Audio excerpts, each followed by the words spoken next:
and its future is in our hands. Jai Yuva, Jai Nepal!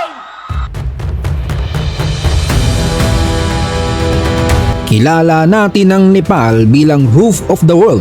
May Mount Everest, mga bundok na nababalot ng snow at parang postcard na walang kapantay. Pero sa likod ng ganda, may kwento ng kagutuman, galit, korupsyon at nepo babies na feeling blessed. Todo pasikat gaya sa Pinas. Ngayon tutuklasin natin kung paano ang bansang akala mo Himalayan paradise biglang naging himlayan at himatayan ng mga kawatan.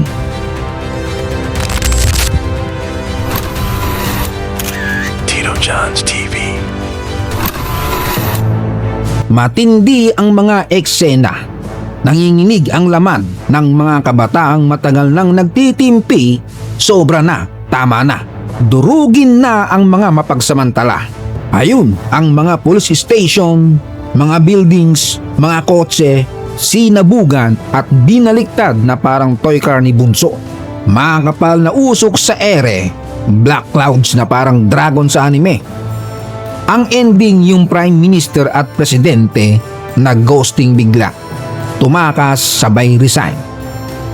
Ang mga pamilya nilang naiwan at opisyalis na kasabwat, sinasaktan, nilalamutak ang mga pagmumukha at pinagbabato na parang mangkukulam. Hindi na ito simpleng riot lang, talagang tunay na bardagulan. Mahigit 50 na tao ang kumpirmadong deadball, karamihan Gen Z demonstrators. Hindi sukat akalain ng mga kawatan na grabe ang mangyayari. Ang hayahay nilang pamumuhay sa isang iglap para silang hinahabol ng Bombay sa utang nila sa taong bayan. 2,000 mahigit ang sugatan. Yung mga ospital sa Kathmandu, naku po, punuan na parang MRT sa rush hour. Ang mga doktor at nurse, todo overtime, walang tulugan. May mga tama ng bala, bugbog sarado at mga natirgas. Sikat ang Nepal bilang roof of the world dahil nandito si Mount Everest. Ang ganda ng view, rich ang kultura at parang tahimik na paraiso. Pero parang sa resort na maganda sa pictures, pero pag check-in mo, may tagas yung bubong at mabahaw ang CR. Economically speaking, ang Nepal ay isa sa pinakamahirap na bansa sa Asia. Sa South Asia, pangalawa sila sa pinakamahirap. Unang pwesto dyan ang Afghanistan. Simula 1990s, average growth nila 4% lang. Sa bilis ng mundo ngayon, mabagal yan. Ang agriculture pa rin ang pinaka-employer, pero halos subsistent farming lang. Yung tipong tanim para may makain, hindi para magnegosyo. Ang manufacturing industry, parang extra sa pelikula.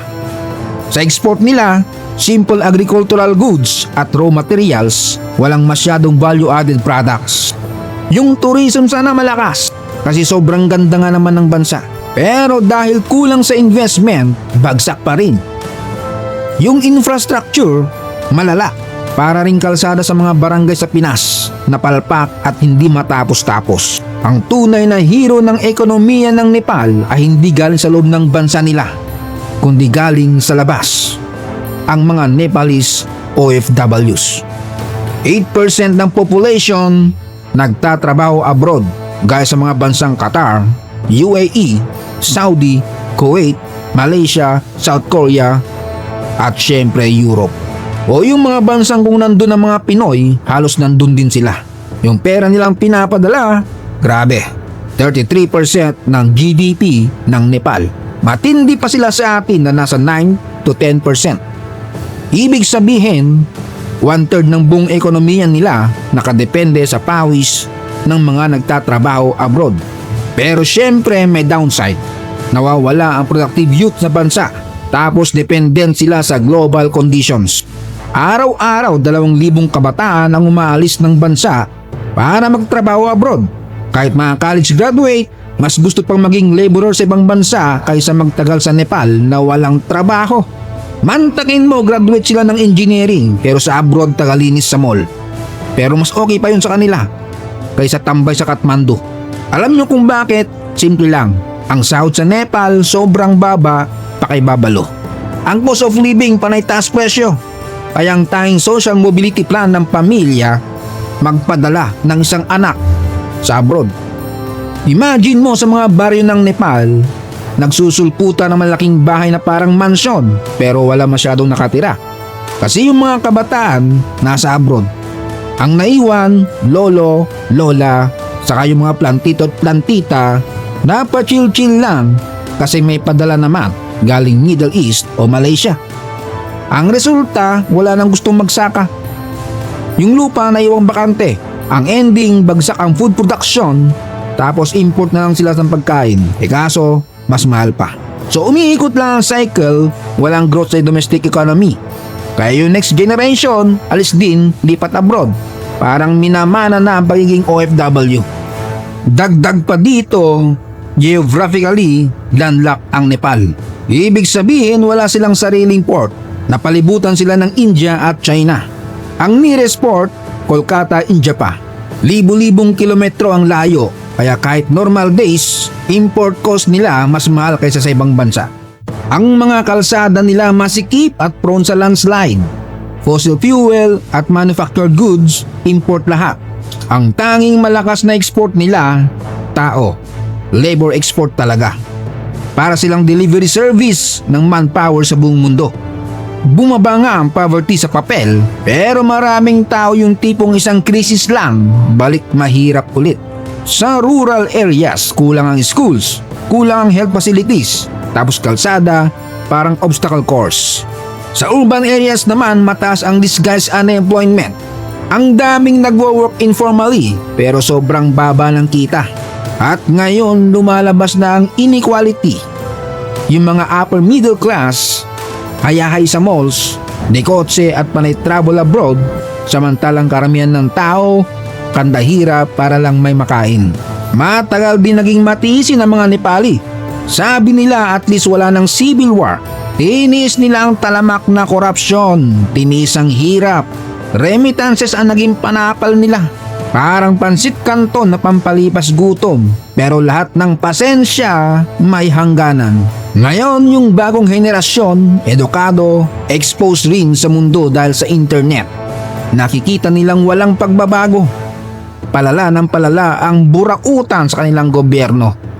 At dito na nagsimula ang galit na gusto nang manakit. Hope and passion burning within me.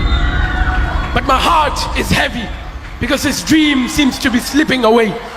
Rise and shines, futures of this upcoming imperial empire. Simula nang naging republic ang Nepal, sunod-sunod ang coalition governments. Pero imbes na coalition for progress, naging coalition for position. Yung tipong pare, sa'yo ang Ministry of Tourism, sa akin ang Ministry of Corruption, infrastructure. Ang tiwala ng tao, bagsak na bagsak. Noong 2013, 90% ng Nepalese naniniwalang kurap ang mga partido. At hanggang 2024, consistent sila sa dulo ng Corruption Index, rank 107 sa 180 na bansa. Scandals everywhere, wala COVID-19 equipment scam, bribery sa mga proyekto, hanggang yung Baluwater Land scam na may kasamang malalapit sa Prime Minister. Pero gaya sa Pinas, bakit walang nakukulong? Parang walang nangyayari. At syempre, hindi mawawala ang nepotismo deluxe. Gaya sa Pinas, kilala ito bilang mga nepo babies. Mga anak ng politiko na galing sa elite schools abroad. Tapos pagbalik, boom! Parliament member agad.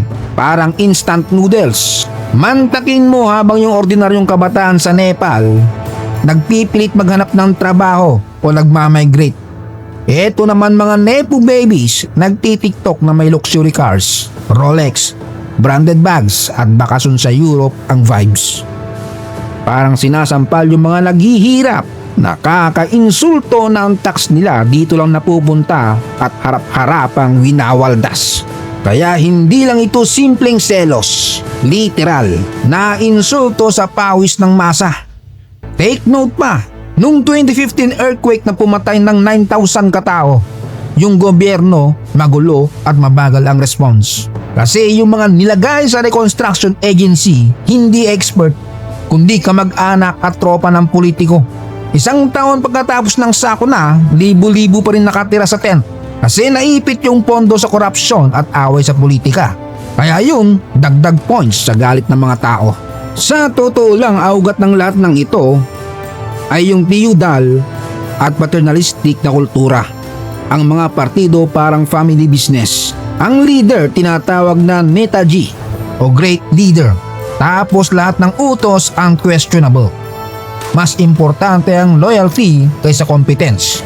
Parang frat na may hazing, pero ang initiation, magnanakaw ka muna ng pondo. At ito ang naging pinaka-epic fail move ng gobyerno. Gusto pa nilang iba ng social media. Doon na nga lang nakaka-express yung mga tao. Nakakapag-connect sa pamilya abroad at nakapagpapadala ng pera via online channels. Parang pinatay mo na rin ang huling pag-asa nila. Kaya yun, sabi nila sobra na to. Kung tatahimik at di sila magkakaisa, may mas malala pang gagawin ng mga anay ng lipunan. Ang internet blockade ang naging spark ng pinaka-brutal na protesta. Galit na galit ang mga tao at sa sobrang tindi, dinurog ang gobyerno. Pinatunayan nilang mas makapangyarihan ang masang nagkakaisa na pinangunahan ng mga kabataan at mga ibang bobotante na nagising sa katangahan. Ang dating pinagtatanggol nilang korap, ngayon isa ng warak.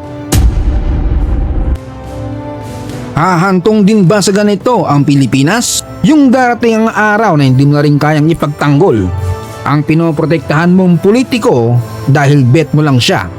Dahil sa walang kwentang ego mo at fried chicken mong sunog. May panahon pa para sa ating lahat. Hindi magbabago ang masamang kalakalan sa ating gobyerno kung ang loyalty mo ay nasa isang pamilya, apelyido o kung sino mang politiko na dapat sana binibigay sa reputasyon at ikakaunlad ng bansa. Huwag mong isipin ang susunod na laban ay para lang sa'yo.